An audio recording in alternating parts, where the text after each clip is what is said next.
Welcome to this week's edition of the Republican Study Committee's Right to the Point podcast. We've got a lot of things to talk about. I'm joined by a phenomenal guest who I'll introduce momentarily, but our audience is growing. So if you know somebody that likes good conservative politics, that wants to see conservative policies, to see our economy grow, our national security strengthen, and not have the debacle that we saw during the Biden administration, please let them know about the Right to the Point podcast. But today, Mike Haridopolos from Florida, a phenomenal member, somebody who spent a lot of time in Florida politics, in the state Senate in Florida, but a great member here who's solution-oriented, somebody who comes from business, understands conservative politics, is joining us. Mike, thanks for being here. Well, great to be here, August. Thanks for the opportunity. And this is an exciting time. I mean, what a first year the president has had back in office. It's the great American comeback. And I love the priorities that you're putting forth once again with a second reconciliation, where we're making this government more transparent, more accountable. A great contrast to, of course, the opposition with the Democrats. The contrasts are never ending, and we're going to talk about a lot of those today. Before we jump into the reconciliation piece and the ideas that the Republican Study Committee is leading, give us an intro of you and where you grew up and kind of your professional career. We want to meet you. Well, as a lot of folks, I'm almost like an Army brat. My father was actually in the FBI. My first taste of politics, sadly, was the ab scam case. He was one of those guys busting those corrupt congressmen and senators here in Washington, D.C. But we moved around a lot. Arkansas and New York, where I probably grew up. But I moved to Florida when I went to college, experienced a winter in Florida, and obviously never left.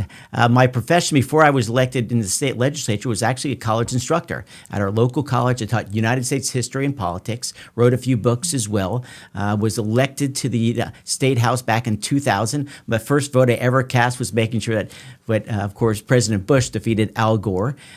Eventually moved over to the state Senate, as you mentioned, and earned the position as the president of the Senate. It's the equivalent of the majority leader here in the United States Senate. So I led that Senate, and my governor was actually Rick Scott. He and I worked on transformational programs with health care, with welfare reform, changing our pension systems. And of course, we have a balanced budget and a growing economy, and that's what we want to do here in Washington. Just like Texas is a fiscally responsible state, we want to make Washington, D.C. a heck of a more like Florida as opposed to Washington. And one other thing I've got to add, my wife, as you know well, Stephanie, is actually the chief of staff to the Surgeon General. So she's working with the MAHA movement, making sure that people have better information for their healthcare future. So back to something you said, you've had an amazing career. How many people do you think in this country actually know American history? Unfortunately, not that many. And one of the things, I think maybe 25% of the people know a decent number about American history. And so when I speak, just like we're doing today, I want to make sure that people understand the basics, why we formed the nation, and why the Constitution is so vital. So when you take my class, whether it be in my early days at Eastern Florida or later at the University of Florida, I made it a point of making sure that people understood the rich history of America and why capitalism, free markets work, and why the rule of law is so essential. It's what separates us from the rest of the world. And I also try to do things, even though I'm pretty conservative, as you know, I want to make sure that people understand both sides of the issues, because sometimes people are indoctrinated at colleges. I don't think that's fair, even though I have the ability to doctorate, usually counter to what most college professors do. People deserve to know both sides of the story and have an informed decision. That's why I love these kind of podcasts. It's not a bumper sticker or a 30-second TV spot. It allows you and I to have a real conversation and contrast our options for the future versus the Democrat options for the future. And we hope they pick the, quote, and I would say the American way. Well, I love, just the professional background that you bring to this, because I think you do, for those that don't know Mike and this is your first chance to meet him, go look him up. Look at the district he represents. See the work that he's doing, because he represents that governing conservative, somebody who brings a realistic but yet good perspective that takes care of the American family, believes in national security, wants to see a strong economy. And it's a perfect segue to what we have released this week at the RSC. So the RSC since July 5th, and thank you for being such an integral part of the steering committee, part of the leadership board. But we've been working, as you know, you've been working hand in hand with me and several others through the organization to come up with a bill that makes the American dream affordable again. And we're proud to have released this week. But what I thought we'd do is I've got the framework that we have here. And when you talk about affordability, Republican policy is far better than anything Democrats could put out. In fact, everything we're doing is trying to undo what they've done under Obama and then Biden, because it was disastrous for 12 years. Mm-hmm. They sent inflation through the roof.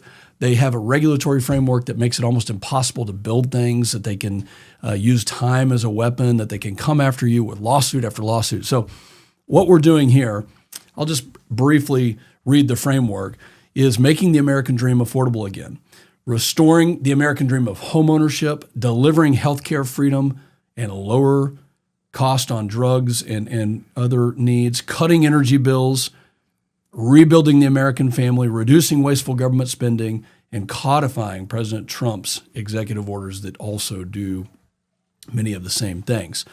So let's kind of get into it. I mean, tell us why we need a reconciliation bill, and what does that mean? Maybe explain it to our audience. Well, I think a lot of people are frustrated. They always say, "Well, you have the presidency, you have, of course, the House and Senate. Why don't you get these things done?" Well, unfortunately, the reality is in the Senate you need 60 votes, a supermajority, and we can't get that because the Democrats are simply against President Trump. They've proven it over and over again. Mm-hmm. No matter how good the policy is, they're going to vote no, thinking that somehow they'll get back into power. So reconciliation, and I'll use it this way, is it's a backdoor way of passing a budget, passing good legislation without needing that 60-vote threshold. And so what I love what you all have done is that this is a policy-oriented organization, not politics. And candidly, I think the Democrats are sometimes better than us at politics. We care about policy because good policy means good politics. That's what we try to do in Florida. It's one of the reasons we have a supermajority of the House and Senate and dominate statewide elections, because our policies are working.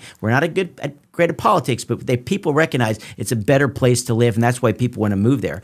So I think it's vital that we lay out a clear agenda and we show that contrast. And the big picture contrast that you've shown here is that the Republican plan is give power back to the individual, let them keep more of the money they've earned. The Democrat plan, historically, as you pointed out the last 4 years, is send more money and power to Washington. We have better solutions than you. And I think that's, one, arrogant, and it's counter to the American way. And I think you've done a fantastic job of leading RSC and showing here's the policy options that we can get done. Unfortunately, it takes budget reconciliation, a simple majority, to get things done. I'd love to do it in the conventional way, but the Democrats won't let us do it. But that's not going to stop us from finding success. Well, we've been pushing House leadership and working with the White House. Obviously, we need the Senate, but we've got to coalesce around ideas. So let's kind of talk about some of these specifics here. When you think about the average age of the American first-time homeowner, it's 41 years old. That's just unbelievable. It's way too late. I mean, we want the families to be able to build early, and that's a centerpiece of conservatism, is celebrating the families. Unlike what Katherine Clark, the number 2 Democrat in the House, said, she said families are for leverage. We believe that they're our greatest asset. So talk to us a little bit about, we'll go through housing and the affordability of home ownership, then we'll go to healthcare, and then we'll go to energy and kind of wrap it up with some of the other ones. But just talk to us specifically about home ownership and some of the things we can do, not to necessarily interject ourselves into the market, but to set the conditions so that it's once again achievable. Well, one of the things that crushed American families the last 4 years is just the interest rates going from 3% to 7%. Where I live in Central Florida, near Kennedy Space Center, the average house, sadly, is about $500,000. It's very expensive. And when you have an interest rate going from 3 to 7%, that's $1,200 more a month, almost $15,000 a year. Wow. Just in interest payments, to give some idea on this. And what we've already seen in the last year since President Trump's back in office, we're leading both the House and Senate, is because we've been more fiscally responsible, you've seen interest rates tick down a bit. I think they'll continue to come down as we make the better decisions, including this reconciliation process. That's one part of it. The other thing is, you mentioned 41 years old. I mean, you're already well into your career. You're thinking about retirement after maybe working 15 or 20 years.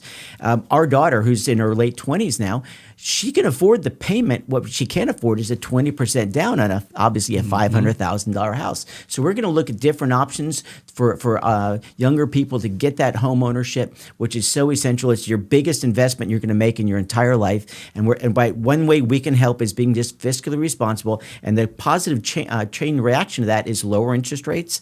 And as you've laid out in some of these proposals here, we want to work with banks so that maybe they offer more options for people to get into that first house. tax incentives, et cetera, much like you have an incentive for a 401k, we should do the same darn thing for home ownership. The Nest Act, a fellow Floridian, Kat Kamick, which basically says you can save money with a tax benefit to that money, so similar to an IRA, but a home savings account. And the Nest Act then protects that and allows people to make that first down payment. I think it's a brilliant idea. And again, that 20% is tough, because if you don't put 20% down, you have that PMI penalty, which is an additional fee that you're paying monthly. And it's a real challenge. And so by doing it this way, it's a win-win, because what do we invariably do when we're younger? We spend extra every dollar we have. But if there's an incentive where that income is not taxable and you could actually accrue that savings more quickly, so you catch up with the market, which is very challenging at this time. Let's switch to another policy area, which is healthcare. And I know that your state is similar to mine, but throughout all the 50 states, healthcare is expensive. People don't necessarily know what they're getting. You don't know who you're paying. There's a middleman that takes a lot of this, the money that should rightfully go to the American patient, not to some insurance company or middleman. So one of the central themes of the healthcare side of reconciliation is transparency, it's competitiveness, it's being able to buy across state lines. And kind of talk to us about what it means specifically in Florida, but for all Americans, on why the conservative approach will actually save us money and get you a better quality of healthcare. Well, first and foremost, I come from a unique background. My wife, as I mentioned, is a medical doctor. She works with, of course, RFK Jr. now at HHS, our healthcare agency here in Washington, and they're trying to create, just in general, more choice. You, the consumer, making that decision. It went back to the fundamental idea I talked about before. Republicans want to allow you to keep more of your money for you to make the most vital decisions in your life. It's like a brilliant idea, right? Yeah, it's the American way. That's what the founders believed in. And so what we are trying to do is pretty simple. Health insurance is not necessarily health care. Health insurance right now, when you get that tax credit under Obamacare, it doesn't go to you or I, let alone the folks watching right now. It goes directly to the insurance company. Part two of that equation is it's in the best interest of the insurance company to deny you care, because when they deny you care, guess what? They make bigger profits. And so you see this uneasy relationship. President Trump and the RSC is correct. We're trying, let's change that relationship. If you put the money into your pocket, it's called OPM. OPM means that the Democrat version. Our version is you decide how to best spend that healthcare dollar, and you have unique needs. If you have a pre-existing condition, you might choose one type of policy. If you're a younger person, you're going to choose a completely different one, or maybe you have some catastrophic coverage. God forbid something really disastrous happens. That flexibility is essential. And that's, again, it's pushing the idea of not just freedom, but it's what works. I mean, every time, the more the federal government has gotten involved in the health insurance business, the more prices go up. That's right. Anytime you subsidize something, the price actually goes up, as we've seen with housing costs, or now, of course, with healthcare. And so when we make the system more flexible, that's where the marketplace wins, and we make insurance companies compete against each other, as opposed to all knowing they're going to get a certain amount of money, no matter how good the quality is for the actual patients. A blank check approach, telling the insurance companies that the government will pay whatever you charge. So just keep raising the rates, and they have. That doesn't work, and that's why I'm proud of the Republican Study Committee, because you mentioned maybe we're not as good at politics, but we have good policy, and I think good policy equals good politics. Exactly. And what we're doing on healthcare right now is transformational. We do have the ideas. This is a mechanism for us to get it done. Where I think people are, you remember growing up as a kid, I mean, I would watch my mom write a check at the pediatrician's office. You knew what you got. If you didn't like the service you got there, you could go somewhere else. Exactly. But we've got to get back to something that is similar to that, where you know what the cost is, and you know that if you want to go next door, it might be a little bit less, but maybe you don't like the quality. So you might spend a little bit more, but at least you have the choice. And that's what this bill is really trying to do. And I think we're going to get there. And I think, to add to your point, not just choice, but as you brought it up earlier, transparency. When you go to the hospital right now, you have no earthly idea what the bill's going to be in the mail in a few weeks. And there's no real control over it. And that's the game that they too often play. I want to have that ability to say, what's the real price?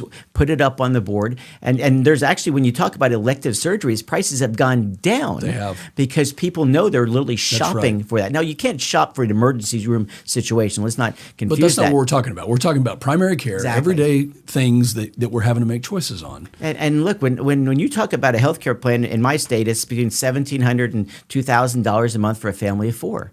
I mean, that means before you even have to start paying the co-pays and deductibles, you're spending $25,000, and that might be $6,000 or $8,000. So you're spending $30,000 before you get the benefit of, quote, health insurance. Mm-hmm. I'd much rather see a system where you pay for some basics, a much lower premium, and then, as you said, the things in between, you can go out and shop when your everyday healthcare needs, whether it be scripts or vaccines, you name it. And then you have that back-end catastrophic coverage that you have, much like with your car insurance. You know that if there's a big accident, they'll cover that big accident, but the repairs in between you might pick up because it makes for a lower premium.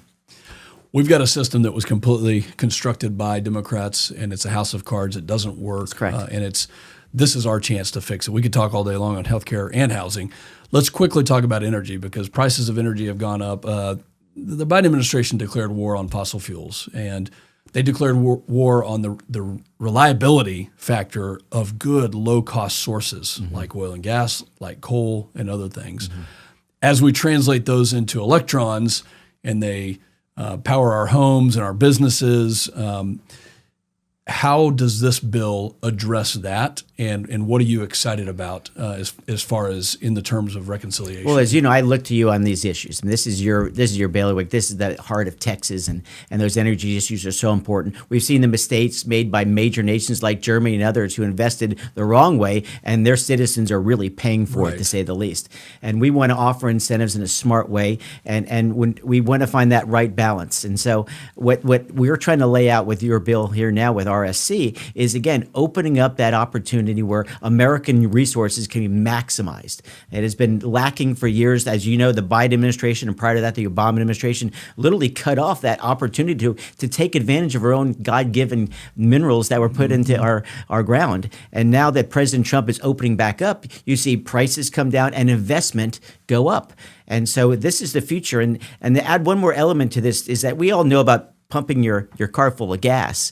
But there's a whole new one. That's AI revolution that's happening. We must win the AI war. I think it's a new Manhattan Project. But that's expensive proposition to use a lot of energy for AI to be fully utilized. So we need to put it at this all energy solution, and that will include all the above. Whereas the Democrats just want to say you could only do it their way, and the only way to do it in their mind is to have subsidies. We offer tax incentives. They want to spend your money on projects that candidly don't work here, nor have proven to be around the world to be unsuccessful as well. It's a great point. It's not a choice. So we have to win the AI race, but we also have to maintain good, low energy prices. So, which is another reason the RSC is so important, because Lee Zeldin, a guest of the RSC, that has given us a lot of perspectives from the EPA about how we have a clean environment. Conservatives love conservatism and love to conserve. So we protect our environment, we protect our earth, we protect all of that.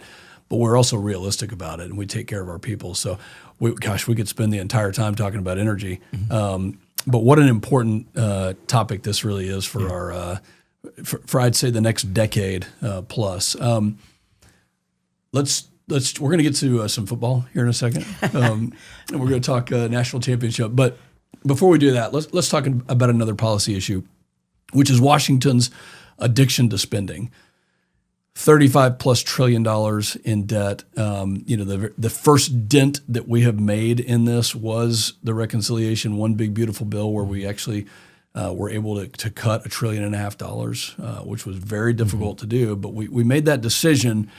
Talk to us about what the RSC budget, not to be confused with budget reconciliation for our listeners, but what our annual budget means to you as a member, to you as a conservative. Well, I think we share the long-term goal of having a balanced budget. Get back to common sense, because when you have a balanced budget, the citizens of America have more money in their pocket, and you actually grow a stronger economy. And we've seen with these horrible situations, whether it be in Minnesota or California, there's so much waste and fraud. It is ripe for opportunity. So there's plenty of money in the system to help the people who are truly in need. And what you're pushing forward here, just like you did in the first reconciliation with your leadership at RSC, we gave a whole menu of options to move the ball forward. And we know that it's not an overnight success. I call politics politics the art of the possible. You are putting together this menu in which hopefully we can get enough members to support this because we have such a thin margin. But having that transparency is so important. And when we expose the wasteful spending, people realize that they're not in it to try to help people sometimes, unfortunately, Democrats. It's about power. And we see that in Minnesota and California. And I think you're going to see other states exposed in the same regard. When you open up that transparent angle, you see that how people have gamed the system. And it takes away from the fabric of America because people work hard to pay their taxes, 25, 30%, what it might be. And here they see going to people who are obviously defrauding the system, and the government turns a blind eye to it. And if I do nothing else here in Washington, D.C., it would be where make this more transparent, expose things. And I used to saying in Florida, sunshine, we got Sunshine State, right? Where the sunshine, good ideas prosper and grow in the sunshine, bad ideas should wither and die. Mm-hmm. And it seems like the Democrats want to hide the ball. We're willing to put all of our ideas not only on paper like you've done so well here, but in the budgeting process, you can see where the money's going and to see if it's going to those who it was truly intended to help out. I love that analogy, by the way. And when you go back to Nancy Pelosi's days, she passed her reconciliation bills in the dark of night. Mm-hmm. Not a single committee actually passed any of the provisions out of it. It was several thousand pages. And I remember famously what she said. Oh, yeah. Well, what's in it? She goes, I don't know. I guess we'll have to pass it to find out. Well, that's not the way we do business. Exactly. That's lack of transparency right there. So just as a highlight, I mean, the budget that Chair Beth Van Dyne released this past week is a 10-year balanced budget. It was endorsed by the House Agriculture Committee and by the Farm Bureau because we listened about the things that we really needed to do, which was let's take care of farmers and ranchers because we know that's a national security need, but let's get rid of the fraud, as our good friend Brad Finstad from Minnesota briefed us on. Mm-hmm. The fraud is so rampant, and I think California and New York probably have double, triple, quadruple what we're seeing in Minnesota. People want to trust the government, and they don't trust it right now. Yeah, and I've said this publicly. I think this is literally organized crime, and we should use the same tools to go after these folks, just like they did with organized crime. Going back to my dad's days when he used to arrest mafia guys and gangsters, we have to expose this because when you take away that again, as I talk about the fabric of America, people are watching it right now, and they see this fraud, and it is rampant. It is, and then any politician turns a blind eye. It takes away what makes America so special, and this is our job to restore that confidence. There is a role for government. I am not an anarchist, let alone a libertarian. I'm a person who believes there's a role for government, but there should be a small role for government, and then you, the individual, have the power and responsibility to take care of your family so you have those extra dollars so you can do it and make those difficult choices. Because when you send it here to Washington, there's a heck of a lot of overhead, and a lot of times they're worried about the politics as opposed to the policy that you and I have talked about today. That's why this podcast is cool because your analogy of organized crime is exactly spot on. And RSC is like, we're the conservative conscience. We are governing conservatives that want to come and we have solutions. We've got ideas. We'll throw the ideas against the wall, see how many people we can get around it. But eventually we're going to craft something that's really good, as opposed to what Democrats did, which was blank check, NGOs start, a daycare in Minnesota starts, no accountability, zero transparency. Mm-hmm. Nobody knows what's in the bill because it didn't go through the process. We took, for the one big beautiful bill, we took so many arrows for the things, but we were transparent about it. Exactly. And at the end of the day, when people get their tax returns back, they're going to say, thank you for doing what you did to have those tax cuts to save $1.5 trillion of fraud, waste, and abuse, right, and to get the institution back into trust. And I love being a part of a movement that will do that. That is, we have nothing to hide. We want people to comment, debate, have a dialogue, come together. That's why this group is great to be a part of. We have talked about so many important issues. Let's talk about one of the most important ones, which is college football. So a lot of predictions out there. You're from Florida, and you taught at the University of Florida. So I'm sorry that the Gators aren't playing in the national championship. But you do have a Florida team, and then there is Indiana. What a great story, right? Great story. I mean, the all-time, if there's such a word as losingest, are the worst team in college football, has the most losses of any school in the nation. And in 2 years, they turned it all around with 2 and 3 stars beating 4 and 5 stars. Isn't that amazing? What a great story. And this guy, Cignetti, is a pretty interesting cat. But a great story. I'm rooting for Miami. My daughter used to go to school there, so I'm partial toward the U. But you can't help but like Indiana and the turnaround they've had. And it gives a team like my Arkansas Razorbacks, where I used to live, hope that maybe they can turn it around in a couple of years as well. Oh, they could. I just win. Google me.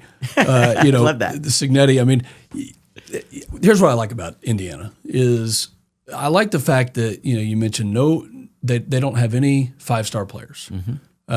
Very few 4 stars. Mm-hmm. And yet the culture there is team. Mm-hmm. You see this guy Mendoza, and he always gives glory to God. He's always talking about his teammates. He's always talking about his family. He's talking about everybody but himself. And you think about that culture there where they have come together as a team. It reminds me a little bit about our conference. That's right. Where we were able to beat all the odds and get through the reconciliation process the first time and come together and unify. Everybody said, no, you won't be able to do that. You certainly won't be able to do it by July 4th. Well, we did. Mm-hmm. And we had a president that was pushing us on. But I really think that there's no team that's beatable, which is why I'm going to go for Indiana. I think ultimately they're going to be successful because they don't have 1 or 2 players to just rely on. It's the whole of the team that makes them great. And I think that's the movement. I hope what college football will take from that is that you don't have to pay players exorbitant amounts to win. You have to have a culture of winning where people are selfless, and then you'll see that you're going to win. That's right. And that's the culture that Cignetti has created there. I think that's the culture that we are doing in Congress as Republicans, which is if we will quit being selfish, and stop thinking about the one-liners on TV or getting legislation all the way to the finish line and then having one person that can blow it up. If we'll quit thinking about that, and we'll all come together with our ideas, debate it as hard as we can, then there's nothing that can stop us. And our policy will be good politics because you'll see a good team that has actually finished. Well, and to give you credit, August, I didn't know what to expect here in Washington. When I came into the study committee, it's so nice to see that the leadership model which you've set up is one where you're a great listener. You're not a big talker. You want to get ideas. You want to kick them around. You want to really challenge each other, hold each other accountable as well. And the best skill we can all have as elected officials is talk less, listen more. And I really like the culture you've set up at RSC. I think it's why so many people want to join the organization that you lead at this point. We got a great history, whether it be Steve Scalise, of course, the Speaker, Johnson, others before you. That's what people want to see. They want to see people who listen, who learn, and then act. And this is a blueprint for success. This is empowering the individual, bringing back the values and principles that made this country great. And you're a good representative for this. I mean, a lot of us freshmen came in not knowing what to expect. You join an impressive organization like this, and you think sometimes, it's going to be top down, and it's been just the opposite. And I think people really appreciate it. And having this kind of conversation where you and I are just kind of telling it how it is. And I hope everyone listening realizes the real cultural change, just like in Indiana, that's happening here in Washington. Mm-hmm. We want to be more transparent. No one in Washington's ever been like that. And just like President Trump made the big, great American comeback, we did the same thing with the economy this year. We've gone from a real bad one to a little bit better. And I think we're going to continue to grow this economy because we're investing in people with their own money for themselves as opposed to investing in more and more government, which I think will only erode potential success. I love that. And investing in the American family and not government. Guys, what a phenomenal conversation we've had with Mike Haridopolos from Florida. The RSC's Right to the Point podcast is a great opportunity for us to talk about these things. So we've talked about a lot that has been unveiled, and now is go time. Now is time to act. Right. But thank you for joining today. It's been a pleasure having you, and thanks for being a great member. Thanks, Alex. Thanks for your leadership. Appreciate it, and let's go get them.